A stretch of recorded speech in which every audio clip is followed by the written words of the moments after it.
ठीक है, 10 राज्यों में पूरे देश को बांटना है। आपके अनुसार ये 10 राज्य अब क्या होंगे? अभी आप जानते हैं कि पहले भाषा के आधार पर बनाए गए, फिर संस्कृति के आधार पर बनाए गए, अलग अलग विकास के आधार पर बनाए गए। अब इतने ज़्यादा हो गए हैं, उसकी कोई औचित्य नहीं है, क्योंकि कम्युनिकेशन बढ़ गया है, अब उतने दूर दूर की परेशानी नहीं है। 10 राज्यों में बनाना है। बताइए ये राज्य क्या होंगे? सर, वर्तमान समय को देखते हुए तो राज्य का एक जो संकुचन है वो किया नहीं जाना चाहिए, अगर लेकिन फिर भी मुझे मौका मिलता है, अगर मुझे ऐसी शक्तियाँ मिलती हैं कि मुझे एक सभी पूरा राज्य नक्शा दोबारा से रीड्रॉ करना है। बताइए क्या कर रहे हैं? तो सर मैं भौगोलिक आधार पर राज्यों का विभाजन कर सकता हूँ सर। Very good. जो मध्य भारत, जो उत्तर के गंगा के मैदानी भाग हैं, उनको एक राज्य में कर दिया। एक हो गया गैंजेटिक प्लेन्स। Yes sir. ठीक है। और दूसरा सर, जो डेक्कन्स के इलाके हैं, जो प्लेटू इलाका है, उसे एक स्टेट में कर सकते हैं सर। थर्ड सर, पठारी राज्य हो गया। हाँ सर। थर्ड सर, जो हिमालयी राज्य हैं उन्हें एक तरफ कर दिया जा सकता है, और जो नॉर्थ ईस्ट के राज्य हैं, जो छोटी पहाड़ियाँ हैं, उन्हें सर एक राज्य में पिरो दिया जा सकता है। ठीक है। और सर उसी के अंतर्गत जो राज्य का विभाजन है, जो विभिन्न संस्कृतियों के एक छिटपुट तरीके से हम कर सकते हैं, ताकि राज्यों की संख्या बढ़ाने से जो केंद्रीकरण है वो हावी न हो, एक विकेंद्रीकृत स्वरूप सामने आ सके सर।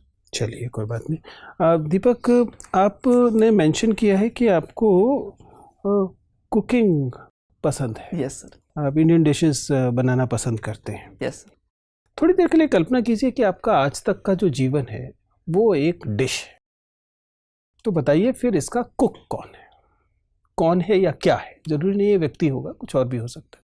अगर अब तक का आपका जीवन एक व्यंजन है तो उसका पकाने वाला, उसका वो कौन है, कुक कौन? सर निश्चित रूप से मेरे माता पिता हैं सर। चलिए, आपका अब तक का जीवन जो है वो एक डिश है, माता पिता उसके कुक हैं, तो फिर उसके स्पाइसेस, उसके मसाले क्या हैं? सर उनके द्वारा जो दिए गए नैतिक मूल्य हैं वो हैं सर। अच्छा, इसी क्रम को आगे जारी रखते हुए बताइए फिर इस डिश का फूड क्रिटिक कौन है? कौन इस व्यंजन का स्वाद लेके बताने वाला है कि इसमें क्या क्या कमी है?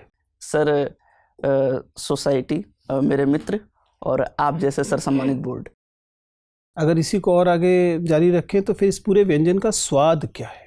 सर जहाँ तक अभी तक मेरे जैसे व्यंजन का स्वाद जिसने भी मेरे माता पिता या मित्रों ने लिया है, अभी तक ऐसा ही बताया है कि आमूलचूल परिवर्तन के बाद या संभवतः ठीक ठाक ही है सर। दीपक, मुझे आप ये यकीन दिलाइए कि आप इस नौकरी के लिए